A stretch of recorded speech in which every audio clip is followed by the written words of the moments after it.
listening to Diminishing Returns, the podcast about sequels, prequels, spin-offs, and reboots. I'm Chris Scott, and across from me is my number one guy. It's Mr. Alan Johnson. How do, pod people? I want you to tell all your friends about me. What are you? I'm Batman. As an orchestral march swells, the camera swoops through the darkened stone chasms, shrouded in shadow, echoing the streets of Gotham City. It pulls out to reveal the insignia that would become ubiquitous in the summer of 1989, the bat symbol. We cut to Gotham itself, and a family of tourists stumbling around the dark streets and blind alleyways of the city, where they are robbed by a pair of thugs who escape to the rooftops to split their loot. Their talk turns to the bat monster stalking the criminals of the city. And as the claims are sneered at, the bat appears, wings spread like a creature of the night designed to strike terror into the hearts of cowardly criminals. So begins Tim Burton's groundbreaking Batman, which in its opening minutes distanced itself from the campy and colourful Biff Bang Pows of the 1960s live-action TV series. Heavily influenced by Bob Kane and Bill Finger's early work on the comics run, and two masterworks of the 1980s, Frank Miller's The Dark Knight Returns and The Killing Joke by Alan Moore and Brian Boland, the movie was deliberately dark and took the source material seriously, rejecting the notion that comic books are kid stuff. The cast was filled by notable character actors and headed by Jack Nicholson, Michael Keaton, and a late addition to the cast in Kim Basinger. While Nicholson's grandstanding turn as Batman's cackling and deranged arch nemesis, the Joker, would help propel the movie's profile and play a large part in its success, the initial reaction to Michael Keaton's controversial casting as Batman had fans outraged. However, the bold choice by director Tim Burton paid off. For the next movie, Burton would demand more creative control and began assembling a follow-up that was not a strict sequel, but just another Batman tale. It was darker still, more twisted, and would once more pit Batman against flamboyant foes. Only this time, both sides, Bruce Wayne and alter ego Batman, would tussle with villainy in their own way. It's hard to remember a time when caped heroes did not dominate the box office. As Marvel continued to expand their slick, complex, interconnected universe, it is worth considering that we may never have gotten here if not for the visionary approach taken by Tim Burton. At a time when the Superman franchise had been grounded by low budgets and nuclear bad guys, and Marvel were peddling Z-grade trash and TV movies, before grim and gritty became a cliche, Burton's mature take made something unique and brilliant, and signalled the best and worst of what was to come with superhero movies.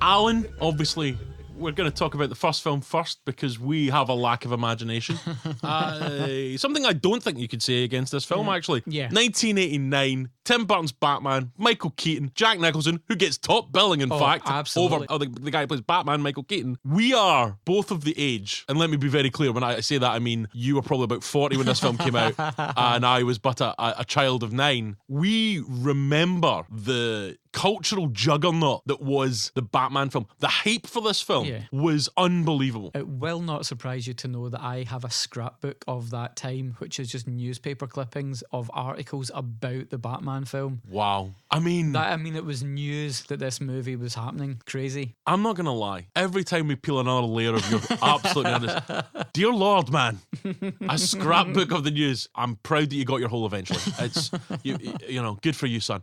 So yeah, I mean, it was everywhere. And again, it was in Friday the 13th, Part 8, Jason Takes Manhattan. As we discussed in that episode. But yes, it was on a giant billboard in Times Square. You could buy t-shirts and baseball caps and things. Now, nowadays that's normal to walk into a shop and see, like a regular shop, not your Forbidden Planet comic book store. Yeah. Forbidden Planet's the name of a comic book store in Glasgow. Now it's a regular occurrence to walk into a normal clothes shop and see Hulk stuff. Or, while you're doing your shop in a supermarket, you can pick up. Yeah, whereas this really, was a time where that wasn't the case, but it was everywhere and everyone was so just hyped up for it. Yeah, comic books were fringe and for kids, that was it. Like, even though comics as an art form had for a long time been more than that. That was, I mean, in the 80s you did have that whole Dark Knight Returns, Watchmen, these sort of big hit comic books that got people who maybe weren't that into comic books into them, which then feeds into your 89 Batman, as that's part of that sort of cultural wave that we now surf upon, shall we say. Now, this film, big blockbuster, big name starring Jack Nicholson, and just hype everywhere. And maybe one of the first real occurrences you can see of that sort of tentpole blockbuster where we're going for like all four quadrants. You know, Spielberg invented the modern blockbuster, but his was it was original properties, whereas this was take something we already know has a fan base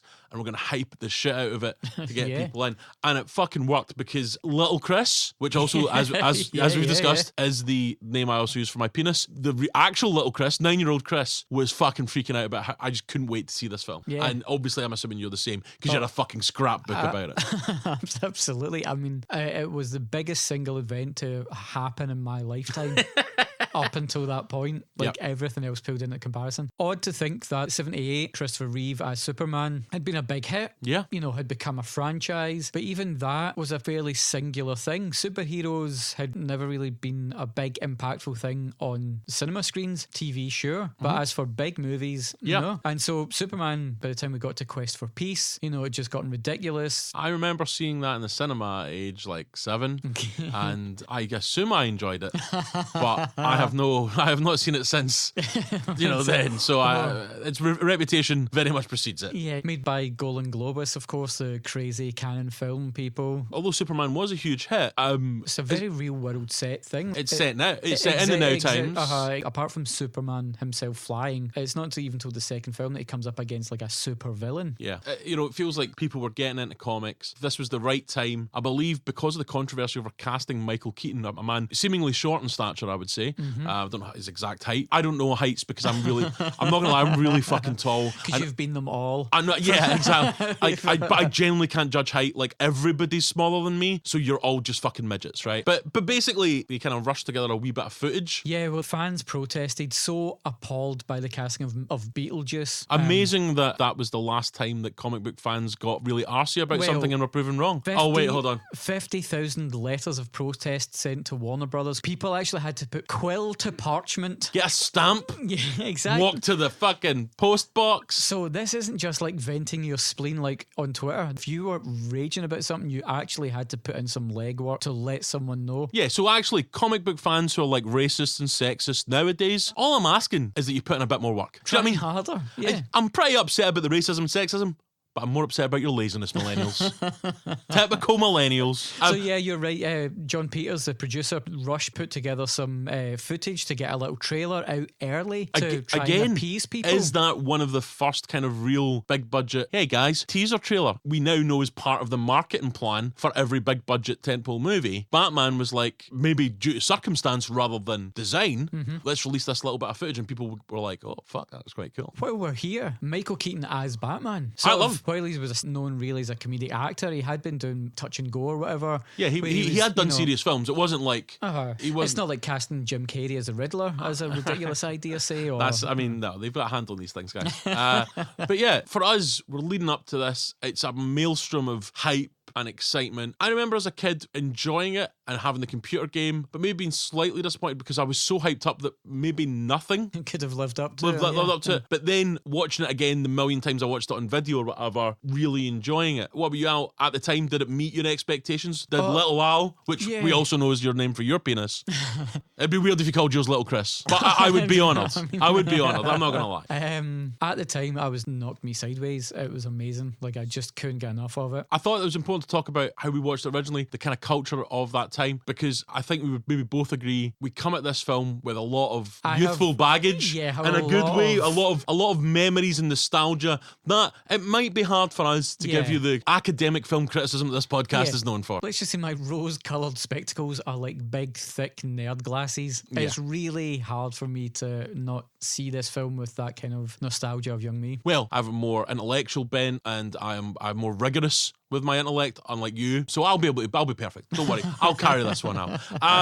So having said all that then, what do you think about Batman 1989, Michael Keaton, Tim Burton, Jack Nicholson? What do you think about it now? Do you know, at the time it was so dramatic that how it had been so radically different from the TV show. But watching it back, there is elements of campiness to it, which is really odd, particularly in Nicholson's performance, which is just at 11 from the get-go. Yes, I mean, for me, wonderful. That I agree, his performance at 11, not a criticism. It's exactly where it should be. Weirdly, and I wouldn't have even realised this at the time, but it owes a lot to Cesar Romero's television Joker. Yes. Even in costuming and mannerisms. Yes, I thought this myself. I was watching it. They're obviously taken from the same source, the Batman comic book, which is, of course, in many ways has been comic-y because, you know, it's a fucking comic book. Yeah.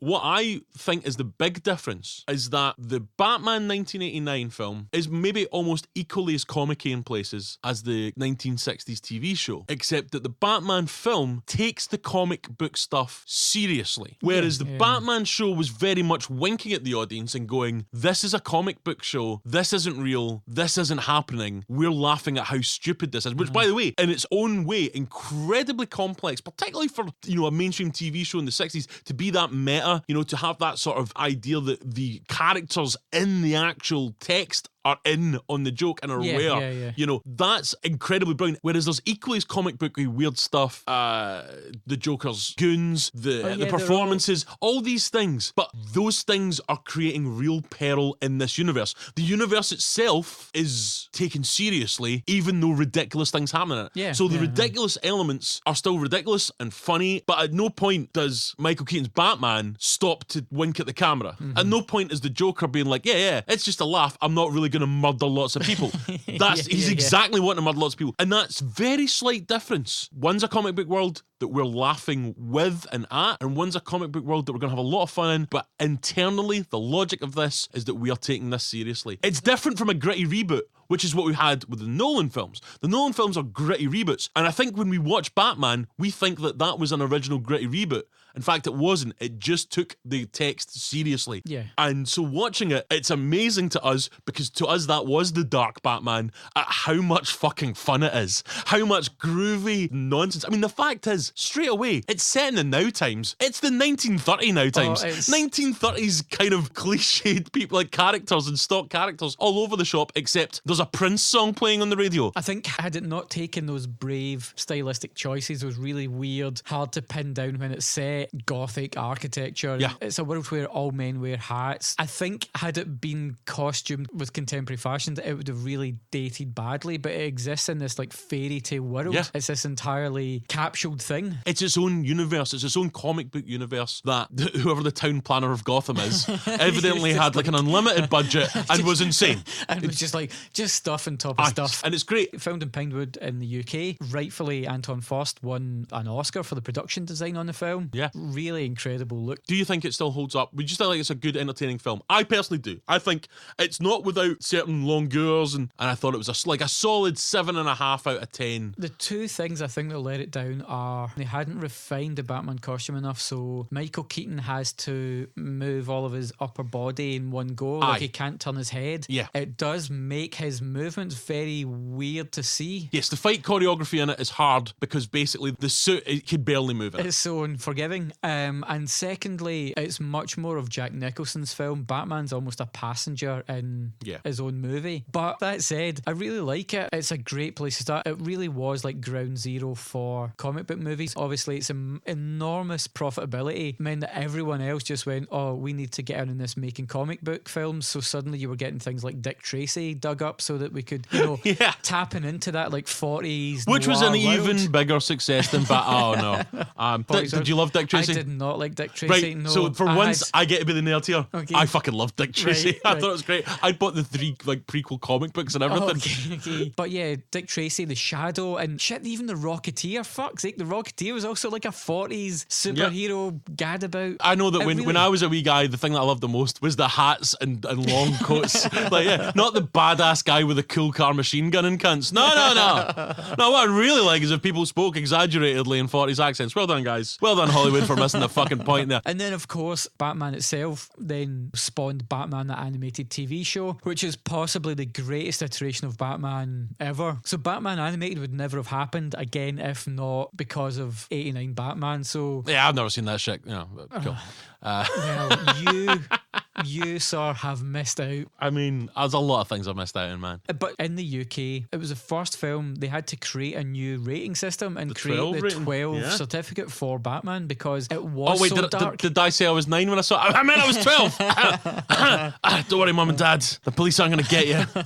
The creation of that 12 certificate has changed cinema significantly because I know it's 12A, it's been modified slightly, but every single superhero film since then has been pitched at that level of 12. So I think Jack Nicholson's so much fun, playing it so gleefully, but also properly insane. He is funny and charismatic because he's Jack fucking Nicholson. But when you're watching him, you're also like, oh yeah, anything can happen and he could murder anyone or do some fucked up shit at any point. I also love that all his henchmen, they're all like part of a normal criminal organisation because it starts off where the guy that is going to become the Joker is basically the right-hand man of Jack Palance. Yeah. Let's just say that. There's a scene where Jack Nicholson and Jack Palance are just like having a scene together. Brilliant, right? But also just watching that going, those are two cool motherfuckers. Two absolute stone cold legends just fucking having a blast. That's the sort of thing I want to see more of in films. It's a great cast. Even Billy D. Williams as Harvey Dent. Yeah, I mean, setting those wee things up that obviously never panned out, but, you know, they got some really great actors in to just, like I say, Jack Palance's role isn't huge in it, but, you know, it's a pivotal one. He's the crime boss. But what I love about it is that when the Joker then becomes a Joker, ends up killing Jack Palance, shocker, within a couple of days, he's managed to get Joker-branded, like, baseball jackets and helicopters, you know, because he is insane, but his first point was, like, marketing, guys, branding. Does anyone here know how to do decals? Yeah. You know, like, perfect. That's what I want in a bad guy. All about corporate synergy. Speaking about the Jack Nicholson Jack Palance relationship in the film, basically it hinges on the fact that Jack Nicholson is having sex with Jack Palance's girlfriend, who's played by Jerry Hall, who recently married Rupert Murdoch. But in this film, she plays a fading beauty who goes out with a creepy old guy. So, you know, apropos of nothing, just thought I'd mention that. It's nothing to talk. No comment there. it's also odd that in the film, one of the true heroes, one of the true beating hearts of the film is a journalist. You know, journalists are the good guys. They're pursuing the truth, and that still exists in the world. That crusading journalists are respected, admired. Yeah, and the sort of hack journalist who's trying to get to the truth, he teams up with a Vogue photographer turned war photographer, Vicky Vale. I mean, fair fucks. Like, they're flipping through her portfolio at one point and it's like, models, dead kid. It's like, whoa, there's no in between stages? Like, it was fucking fashion straight to war. And that's maybe something that dates it, is that obviously Kim Basinger plays Vicky Vale. That role is just given Batman a love interest, which is interesting because particularly the Marvel films, that's something that doesn't exist. That's true. When it does, it's a very complex thing, like Natasha Romanoff's relationship with Hulk. Yeah, their though I relationship's can, teased out. and hear me out, I can also see how Michael Keaton's Batman was like, holy shit, who's this smoke show? Yeah, I don't care what she does, I want to go out with her. Because she looks like Kim Basinger. I would say like Batman having a love interest is something that dates that movie. But there's a really nice moment when Bruce Wayne visits Vicky Vale at her apartment and he makes mention of the decor and what a great place it is. And then the Joker shows up and the Joker almost word for word repeats what Bruce Wayne has said, but in a really off-kilter way. There's parts like that happen through a film that really accentuate it's nicely Batman done. and him It's nicely are done. flip sides, and it's great. I really like the mirroring that happens because it very carefully maps out that the Joker is the nightmare flip side of Batman. Yeah, and you know, some of the lines, there's some really funny lines. There's the dinner scene between him and Kim Basinger is really funny. Like, if somebody just turned around and went, where does he get such wonderful toys? We'd be like, man, fucking bat. You know what I mean? Like, these are just things that are... without breaking some You eggs. can't make it, you ever dance with the devil in the pale moonlight? I say that several times a year. For no reason. It's a really sort of touchstone blockbuster film for us. I think in the culture itself, it's a touchstone blockbuster film. It's basically the studios going, we can take these properties and make a shitload of cash from them. You know who else made a shitload of cash from Batman? Jack fucking Nicholson. Jack Nicholson. We both will know about his contract. Yes. So he took, instead of getting 10 million, which was his price at the time, roughly, $10 million, he took something like 6 million. Yep. I know it's a big, but it doesn't seem like that much of a drop, but I want points on gross, surely. Yeah. You never take points in the net. No, because as Eddie Murphy says, those are the monkey points. Yeah, you'll get fucked. You'll never see that money. Points in the gross and some merch and stuff like that as well. Yeah. And he ended up making like how much? An estimated $9 90 million 90 from million. profits of that film. 4 million pay cut at the Plus- start, 90 million. Plus, he also had an off-the-clock agreement. Amazing, love Which this. meant that he knew when he left set, he knew he had like a day or 2 days before he had to be back on set, and also demanded that whenever the LA Lakers were playing, that he had time off that he could watch the basketball. Let me tell you right now, guys, that is so fucking baller. That is so fucking cool, right? And if anyone's going like, oh, that seems like a bit of a diva, fuck you, motherfuckers. 'Cause I'll tell you what, you know who the workers are in that situation? Jack Nicholson. Jack Nicholson has done what every single one of us would love to do to our boss, unless you're listening to my boss. I think you're a good guy. I'm sorry for turning up late the last 6 months. But you know what I mean? Like, just walking in and being like, just to be clear, I'm only going to be in here for 8 hours, then I'm going to leave. And by the way, I'm not back for 2 days. And also, you know what else I'm going to do? As he pulls out his balls and just rattles them on the desk in front of his boss, I'm going to take the game off because I want to see my team. Fuck you. Baller move. Jack Nicholson. By the way, for a guy who was like a virgin until he was like, what, 30 or some shit? And also, apparently, premature ejaculator. Right. So he would use cocaine to numb his penis. There's a boy who fucking made up for lost time, eh? Like, until he just thought he was a virgin, and then he spent like the last 40 fucking odd years or whatever just putting away numbers. Just fucking makes 90 million off Batman for doing like fucking 3 weeks of work. Jack goddamn Nicholson, you are a fucking dude. And it may not have been him. Tim Burton wanted Brad Dourif. Which, by the way, would have been a great choice because that he's would've been amazing. Brilliant. I Tim love Brad Curry's Dourif. name was mentioned. He just likes playing clouds. Yeah, James Woods, John Lithgow, who Regrets, during yeah. his casting tried to just convince Tim Burton. He was like, "Hey, you don't want me. Yeah. I'm not right for this." And Robin Williams lobbied hard for it, but was never considered. Yeah, but I think of that list, I think Brad Dourif was the interesting one. That would have been because he's a great actor Yeah. and also has like can have that sort of real energy about him. Brad Dourif's great, but I'm glad we got the Jack Nicholson one. I'm glad Jack Nicholson got to completely fuck over the studio. I'm fucking all aboard that. So if you've never seen it, bits of it are going to be dated. It's not going to be slick. Filmed in a mostly, in fact, almost probably entirely pre-CGI. There's one bit of like cell animation right at the beginning. Oh yeah, and it really shows. Yeah, but it's I think the only computer generated thing is when the shields go up on the Batmobile. Yeah, in a way it's dated, but because of the style, the fact it's set in this weird world, it allows you to buy into it all. But you'll have good fun watching it. But this was made almost 30 years ago. It still holds up pretty well and is a pretty good ride. To watch it now, you can see it very clearly as year zero for superhero films. You can, but not Batman Year Zero, which is a different thing. It's a different comic thing book. completely. It'd been 10 years in the making. From 1979, people had managed to get the rights. At the time that the rights were bought by the producing team that would bring this film to the screen, CBS had the rights for Batman and were working on Batman in space. So when you think where it could have been going... Actually, now I think less of that film. I would have liked to have seen Batman in space. So, final thing then, for me for this film, brought back a lot of the darkness in The Dark Knight. Yep. It took it seriously while still being a real lot of fun, which, I'm just saying, Christopher Nolan, fun's not a bad thing. But here's something that Michael Keaton 100% added to Batman as we know it. The gruff voice. Yeah. He fucking was like, everybody's going to realise it's me because I sound like Bruce Wayne. Yep. So he lowers the pitch. Not as fucking cartoonishly as certain other actors, Mr. Bale, but he lowers the pitch of his voice, makes it a bit gruffer, and that's now something that basically every film Batman does. Exactly. It's such a subtle thing, but like such a smart move. Brilliant on the part of Keaton to hone in on that as a little trick because they were going to try contact lenses. No, contacts are murder to put in. Have you ever had contact? Christ, I used to spend about 20 minutes. I stopped wearing them. Because it was getting you away your crime fighting. Aye. I mean, by crime fighting, you mean five-a-side football.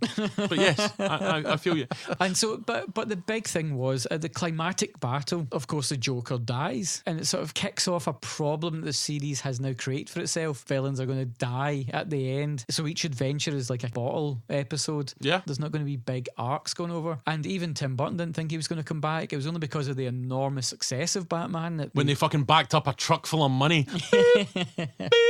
And he's like, maybe I will. God, you know what? It would be great. Imagine if I could afford a house where I didn't have to live with my wife. She lived on the other side of the house in 30 years' time or whatever the fuck. You're listening to episode 66 of Diminishing Returns. This one's about Batman and Batman Returns, the two Michael Keaton Batman films. If you have nostalgia for these films and totally agree with me about how good they are, which you fucking better, you can email us at diminishingpod@gmail.com. You can get us on Twitter at diminishingpod. On Facebook, we are Diminishing Returns Podcast. You can tag us by using the @ followed by Diminishing Returns Pod. We're on Instagram as Diminishing Pod. We have a blog at diminishingpod.wordpress.com. And on YouTube, find us by searching Diminishing Returns and scrolling through some pages. We are an independent podcast. We don't rely on big backers like Max Shreck. So it's important for us to keep growing the audience. To help us do that, please rate and reviews wherever you find your podcasts, 5 stars. And equally as important is to tell your friends that like geeky stuff, film stuff, Scottish accents, and frankly, let's be honest, some filth. Tell them about the show and send them a link to the exact episode of the show you want them to get into. Put it on their iPad, their iPhone, or Android phone, whatever it takes. Get them to listen to the show because we really want to grow our audience, so it's like an army of penguins.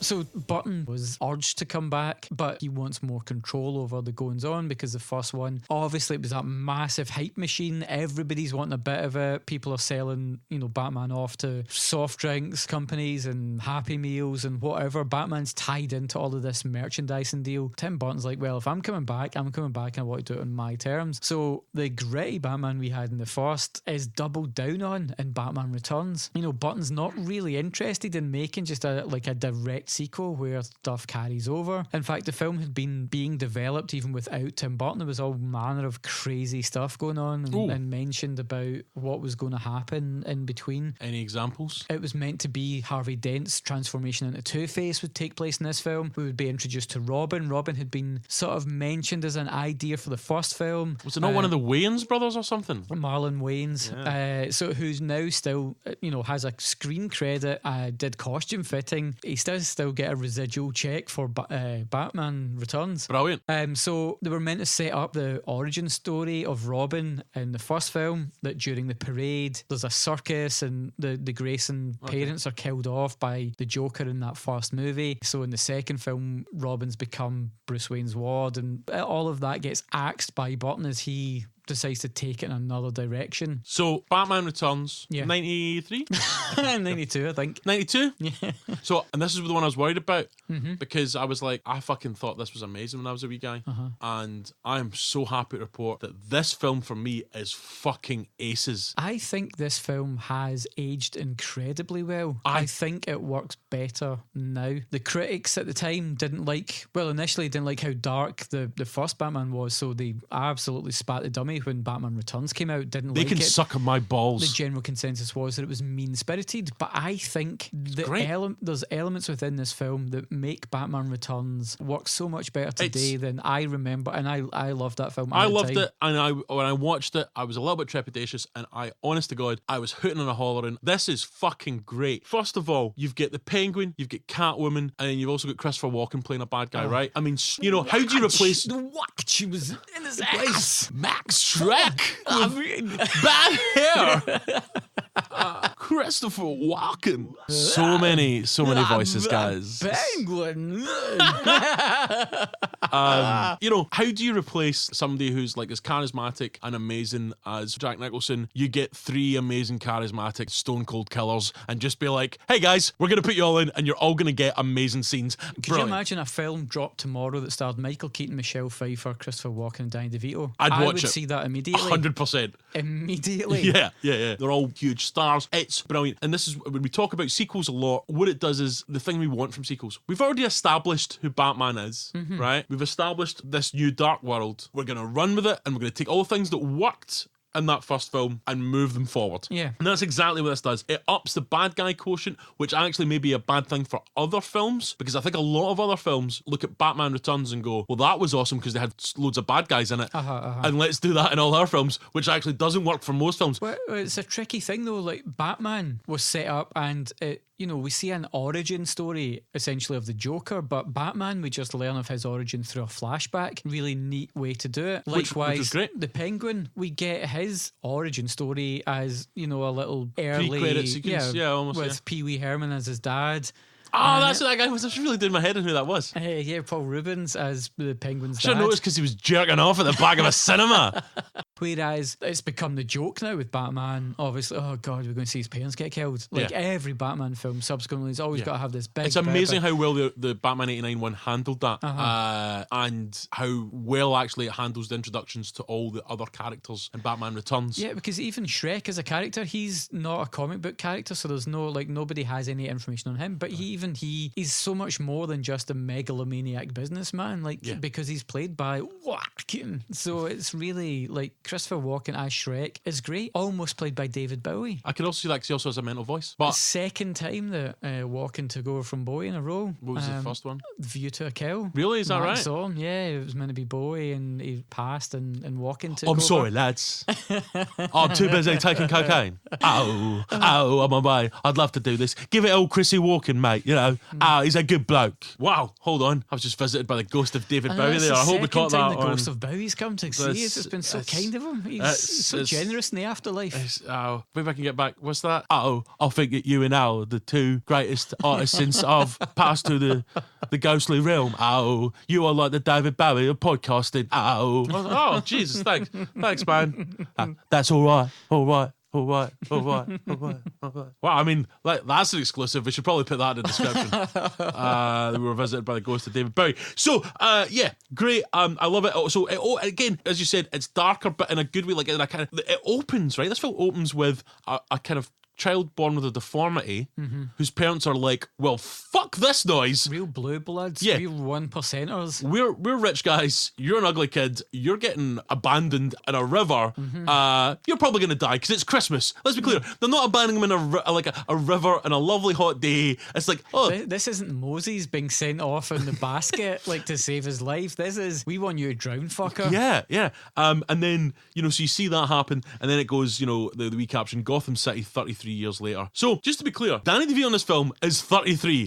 Boy, he's aged badly. I mean, even for a deformed sewer baby, right? Which I'm assuming is you're not moisturizing, okay? Raised by zoo animals? Yep. Again, comic booky, but taken seriously. But I'm assuming, you don't have the best skincare regime, but fuck me, even considering all that, 33, he looks rough as tits. But it's great. It's a hard life, eh? So, the Penguin is one of the bad guys, played by Danny DeVito, and this, what a performance. He's so sleazy and just grasping, and Stan Winston makeup looks great, but his performance is so gleefully gross. Honestly, I kind of forgotten how good he was in this. Your kind of cultural memories of it is Batman and Catwoman. Both amazing, great stuff, but when you're watching it, you're going holy shit, Danny DeVito's fucking so much fun in this film, and so evil and gross, and just basically always trying to get his hole. I loved it. I fucking loved it. That's a bad guy I can relate to. Yeah. Do you know when fucking Lex Luthor's like, I've got a fucking real estate scam? No, but when a guy's like, I think I've not been given the respect I've been due and I want to get my hole, I'm like, shit, I understand this character. Both of those things resonate. Really, universal storytelling, that's what they're going for. That's what it is, man. Then we've got Max Shreck. He's this businessman that has been presented as somebody who just wants to do the best for the city, but he's played by Christopher Walken and styled like a madman. I think we can all immediately go, he's a bad guy. Again, so much glee in his being a bad guy. Absolutely.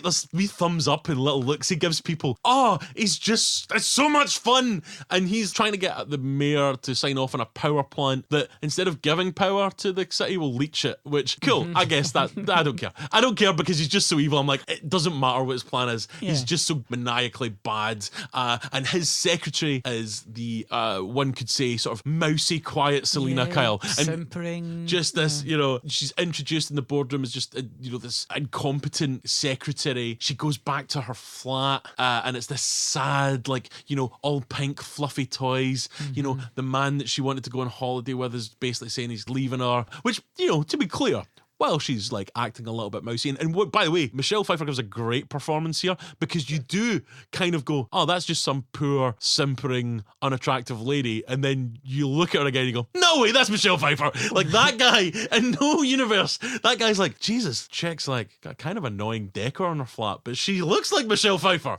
I'm going to stick around with her. Her performance is insanely good. Brilliant. So, Selena Kyle, she's this mousy woman, lives a sad life, and, you know, she's just a victim. She allows herself to be a victim.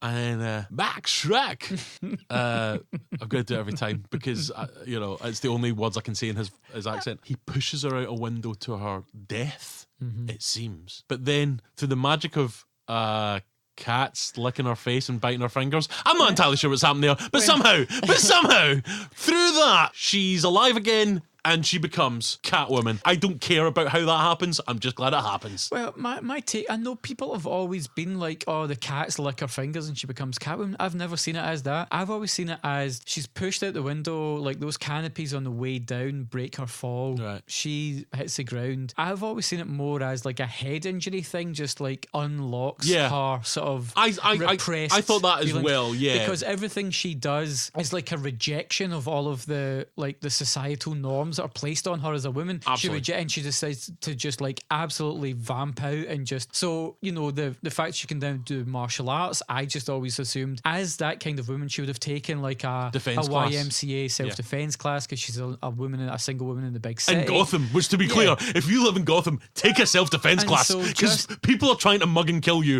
all the time. Yeah. Although it does look like it's boom times for Gotham. It looks like the city's on the up and up. Max has got some investment in there, you know. And so I always thought it was more about her. She got a head trauma, and it sort of like amnesia style unlocked it.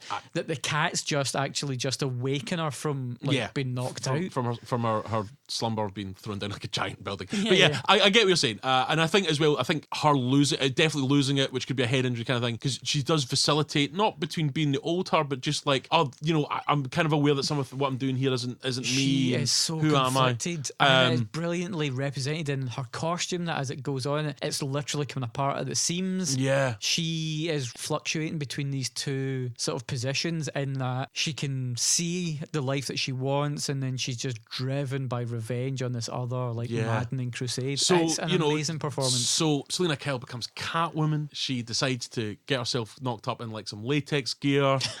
Good choice, love. If anything, I think more characters that are about, you know, women's place in society and going past cliches and being bold and being the woman they want to be should also be in smoking hot catsuits. I'm just saying, I'm more for that. Anytime, ladies. Thank you. It leads to that amazing scene when she's in the penguin's lair and she comes down to negotiate with him, and then lies down on the bed, and the penguin thinks that it's a brilliant scene when he thinks that just because she's sexy and paying attention to him that means that there's an attraction there, but she's absolutely not interested in him at all, and he's so like blue balls by the whole thing that it's hilarious. Rages him out. Also, his brilliant. Like he grunts at something like it's just how he looks inside. You just hear him go. I was like, oh, this is immense! Like, what a performance from the pair of them! It's fucking great. But yeah, so you know, that's has got our three fucking villains that are set up here. Yeah. You've then obviously we've got Michael Keaton back as Batman, who can now actually move in the Batsuit. Yeah. So suddenly the fight scenes, next level shit. They're cool.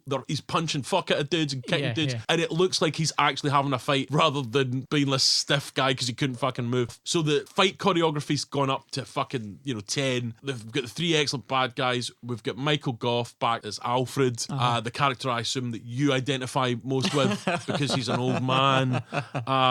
It's all set up, and Michael Keaton seems more natural in the role.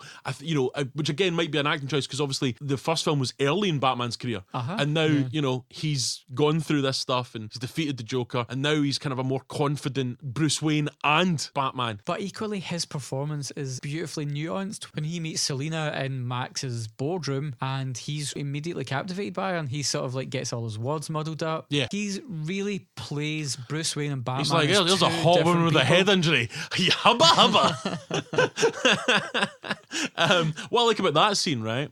is that Max Shreck thinks he's killed Selina, and then Selina walks back in. And what I like about that is, like, you threw her out the fucking window. How bad is Gotham where it was like, yeah, there'll just be a dead chick lying down in the fucking the pavement. Nobody will care. That's how bad Gotham is. So there's a lot of stuff going on here, but all of it is just great. The Penguin wants revenge for being stuck down the sewers. Max Shreck wants to get his power plant, and Catwoman wants to just kind of get revenge against Max Shreck. There's lots of shifting alliances between her and the Penguin because Batman's trying to stop her from causing chaos, so now she wants to get rid of Batman before she finishes off Shreck. Shreck is weirdly trying to use the Penguin, trying to force an electoral race for mayor, because the mayor won't sign off on his power plant. Exactly. Power stealing so power plant. he makes an alliance with the Penguin, tries to make him the mayor, so that and I mean that's the one bit where this falls down for me, because I think it's pretty unrealistic that a selfish businessman with weird hair would dabble in politics. That's just not going to happen. Someone with a bit of celebrity would never ascend to a position of power through politics. Not gonna harm. So we're fine. What I really like in this film is that there's a real story arc to Bruce Wayne as a person tussling with Max Shreck over business matters. Well, again, there's a lot of mirror images. So there's Max Shreck is the mirror image of Bruce Wayne, the businessman. The Penguin is somebody who lost his parents when he was young. Yeah, the orphan. And the orphan, and who has ascended through weird means. But with this, it's the Penguins brought him up, and he also joined the circus, who are now his gang. Yeah, okay, cool. It works. It scans for me, guys. And then with Catwoman, it's the two sides of the personality struggling against each other. The normal, the getting dressed up in kind of rubber gear and going out and beating people up. Okay, nothing going on there, guys. You're fine. There's no weird psychosexual stuff happening there, Bruce. So, there's a lot of that, definitely. I really like the fact that Bruce Wayne has to do stuff and then Batman has to do stuff alongside each other. Keaton's relationship and how that evolves with Catwoman as they begin sparring as foes, and then it becomes almost flirtatious. I mean, there is that sort of initial fight where Batman struggles a bit, because as we all know, it's incredibly hard to fight with a hard-on. And again, there is the idea, of course, that these are two broken people who would, of course, see each other and go, oh, there's something about this person. And also there's the other part that Michael Keaton's Batman is immediately like, who's this fucking hot piece of ass? She might be responsible for death and destruction, but I'm going to give her a second chance, because that's one of the more realistic gritty bits. If you're hot, you'll get more chances. That's just life. I've waded through life, been given everything because I'm physically beautiful, right? And that's just laugh. I mean, it's the truth of it that's getting to me. That better be why you're laughing now, because I am a peak physical specimen, much like Michelle Pfeiffer. And also she's actually part of the character of Catwoman's allure in this film and in her performance is not just that she's sexy, but she's actually powerful. So actually, I very much am the Catwoman of this podcast. I resonate with her, whereas, like we've said before, you're more the Alfred. That's fine. That's how it works. I'm the strong, sexy, powerful woman. You're the old guy. She is an incredibly complex character. She could easily have been fetishized, and I'm sure, like, there's a little fetishization. She has agency. She has her agenda. She doesn't exist to just be the eye candy. 100%. The difference in what a lesser film would have done is that they would have made it Michelle Pfeiffer in a catsuit, and it's just, here's a sexy lady, guys.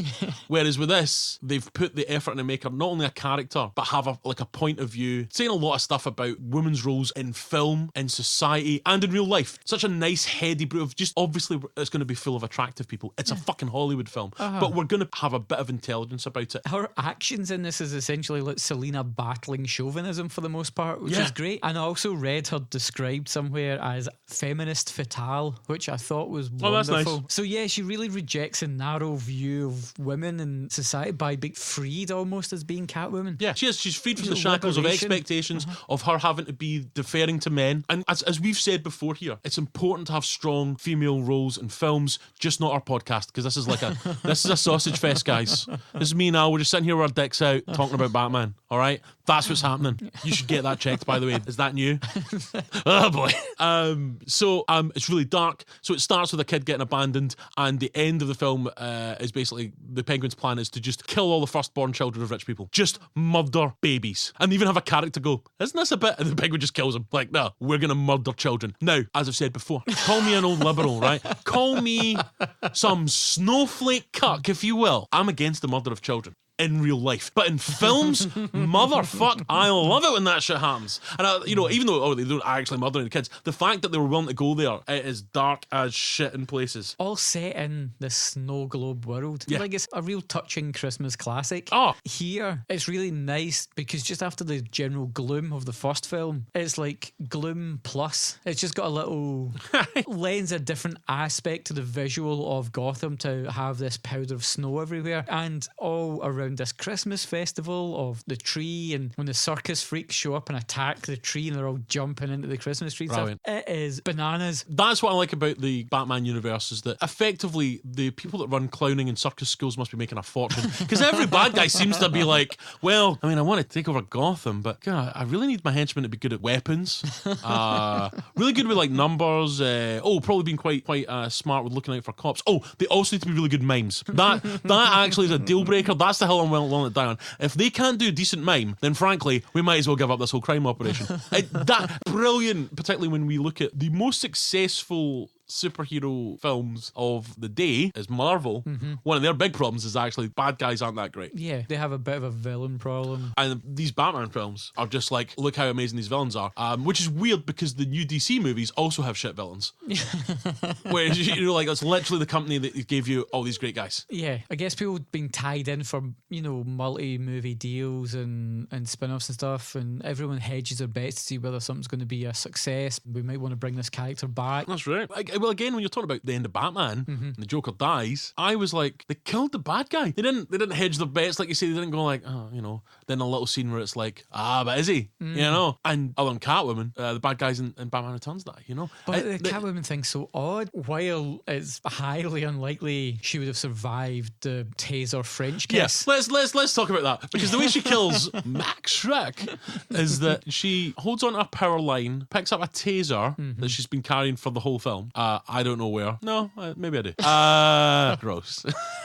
I'm being a gross guy.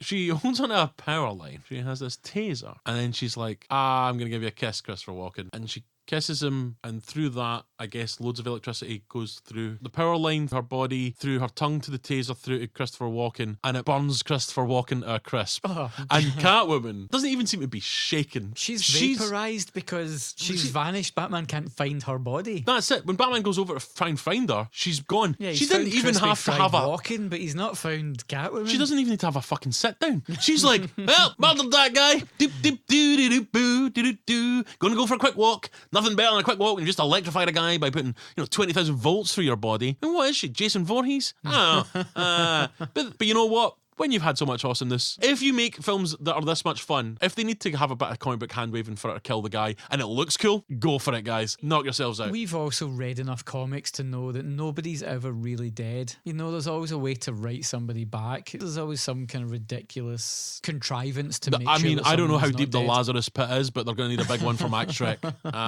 DC knowledge, guys. Boosh. The Lazarus pit is also a great name for a vagina. Sorry.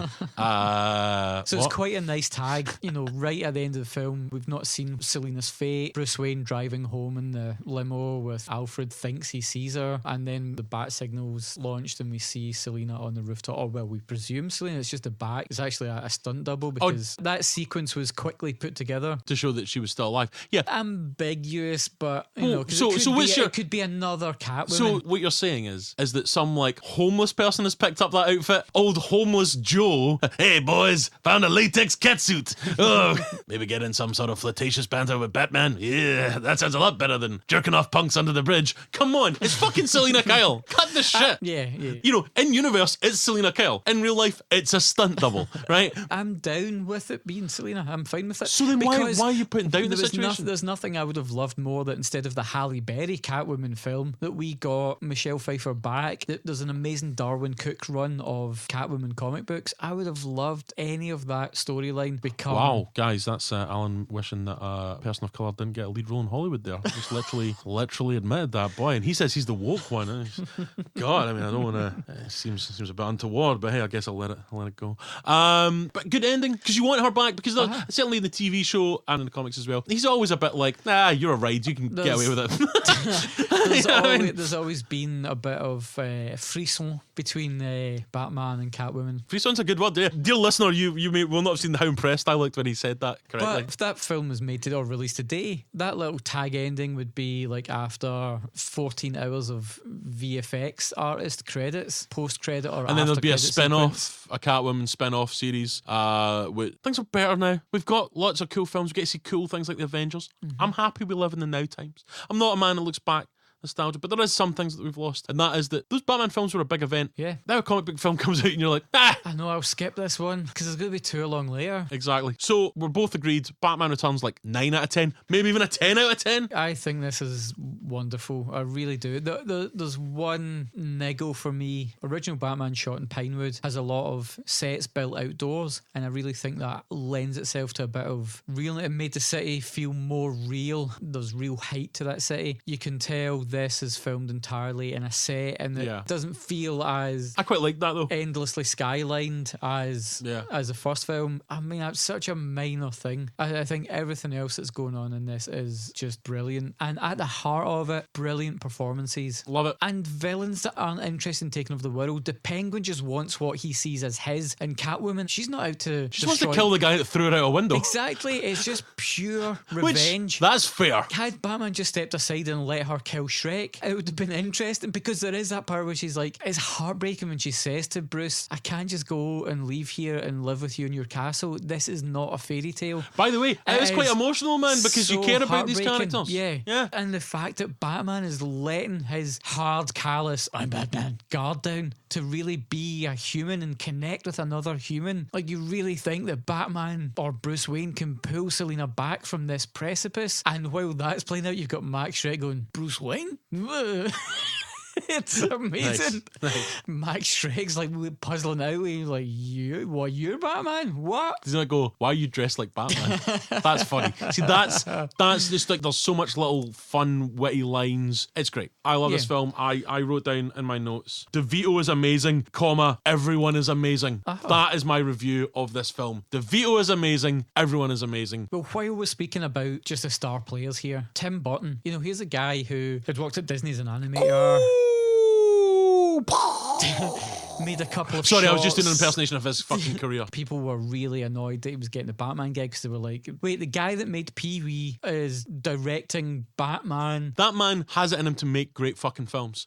And has he made anything decent in the last 10 years? The last film I've got on DVD, what's that thing with Johnny Depp? That's not going to help. Dark Shadows. Yeah. I've got that on DVD, but I haven't watched it yet. But the last film of his that I remember really just like thinking was great was Big Fish. And how long ago was that? Early 2000s? Around 2003. That's a long time ago, man. What we've seen here, Burton's made two incredibly esoteric movies that are visually staggering and very particular to his milieu. Oh, he's holy shit, guys. Jesus Christ, this guy fucking fancy pants words fucking McGee over here. I mean, the mise en scene in holy these fuck. films. Jesus titty fucking Christ. Yes. What's going on with this guy? With his fucking $10 words. The productions here show that Tim Burton can take this weird Tim Burton vision and fashion it around really quite interesting stories. But of course, in this second film, the fact that the Penguins is spewing black goo and biting people's noses off was such a turn off that McDonald's, who'd had the Happy Meal deal, to tie in with this film, were like, we want no part of this. Really? Fuck you, McDonald's. Let me fucking, that little clown bitch. You come round here, I'll knock your fucking red nose off, pal. And by the way, are you shitting me? The company gave us the hamburger, teaching kids how to steal, suddenly like, oh, that's a bit much. Fuck you. And fucking Mayor McCheese. Mayor McCheese is a corrupt tool of the establishment, the Mick-establishment, and his time's gonna come. Mayor McCheese, I will fucking bring you down. There's gonna be a revolution. Streets will run red with blood. McDonald's. Or ketchup. Really odd that McDonald's took against Batman Returns, and then years later, Michael Keaton would then play Ray Kroc, who founded McDonald's as we know it. Yeah. So that's a and funny... then became like, Killer Croc. No, that's somebody else. Just in that kind of circular thing, it's odd. Poor Sean Young, originally cast as Vicky Vale in the first film, practicing for a scene in the first movie, which didn't even make it to screen, where they're horse riding. She injured herself prepping, couldn't take part in the film. Kim Basinger was brought in last minute because she was available. Sean Young, when they're making the second film, campaigns to play Catwoman, shows up in her own Catwoman costume. He was on a chat show or something. I think there's footage of it somewhere. Lobbies for the role, doesn't get it. I'm just going to say, I kind of get the feeling she was going through some stuff. Well, we know now that she was certainly dealing with a lot of stuff. Annette Bening was originally cast as Catwoman, fell pregnant, couldn't go in. So it's her own fault. Sorry, Annette. You got to choose between a career and a family. So it wasn't even meant to be Michelle Pfeiffer. And as much as Bening being pretty good though. But I'm glad we got Michelle Pfeiffer. Great performance. I think it is a tremendous performance from Pfeiffer, and really both the heart and the hate at the centre of the film. Yeah, it's all of them in this. They're great at the having fun and the chewing scenery and really going for it. Yeah. But they're also such good actors that it's not just untethered. They will have scenes where you're like, this is actually a really well acted scene, even though it's about two fucking mental cases who go out and fight on rooftops. They're putting in work that they maybe didn't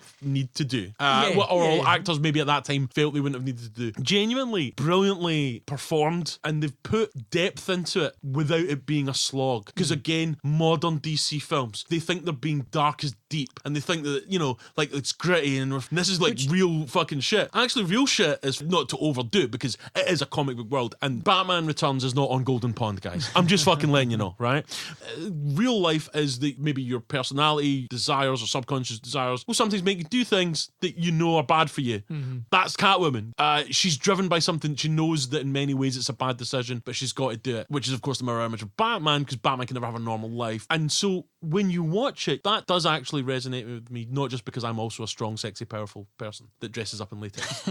Whereas when I watch the slogfest of Batman v Superman Yawn of Justice, there's nothing there where I go, oh yeah, that's kind of like real life. The weird cartoony version of Batman has more as people who act more like people than the gritty reboot. But it's so weird that Warner Brothers think that's how you deal with these superheroes now, is to make it gritty. Whereas immediately after Batman Returns, even though it was successful, they balked at the grit of it and didn't want that. So like Tim Burton was going back, they used that as a jumping off point to then be like, well, let's rein it in so we can be more cartoony, and that leads to Batman Forever, Joel Schumacher, which leads to Batman and Robin. And, there's a film that tanked Batman at the movies for years, really tarnished the Bat name, the good Bat brand name. But it's so odd that this is the modus operandi now, is make it grey, make it hard nosed. I don't think there's anything wrong with it being gritty if they do it right. For the Nolan films, I really enjoyed the first Batman, loved the second of the Nolan films with the Joker. Third one I think's a piece of shit. I'm not going to tell you how wrong you are on this episode because we've not got time. But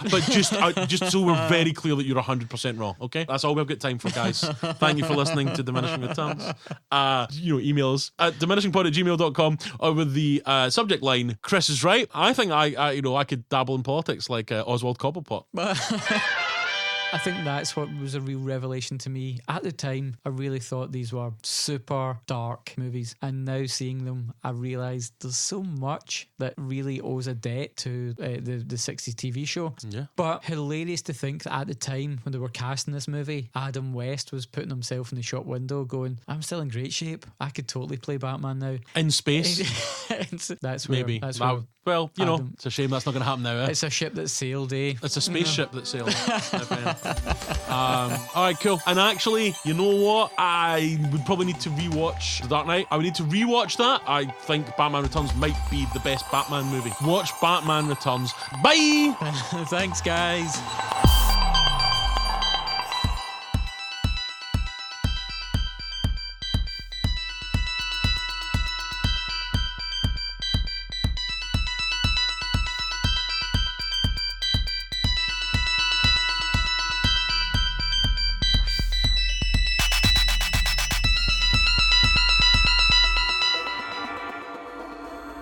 Prince album, holy fuck, his best work. I think we can all agree. That was the soundtrack of my 14th year. Oh my god.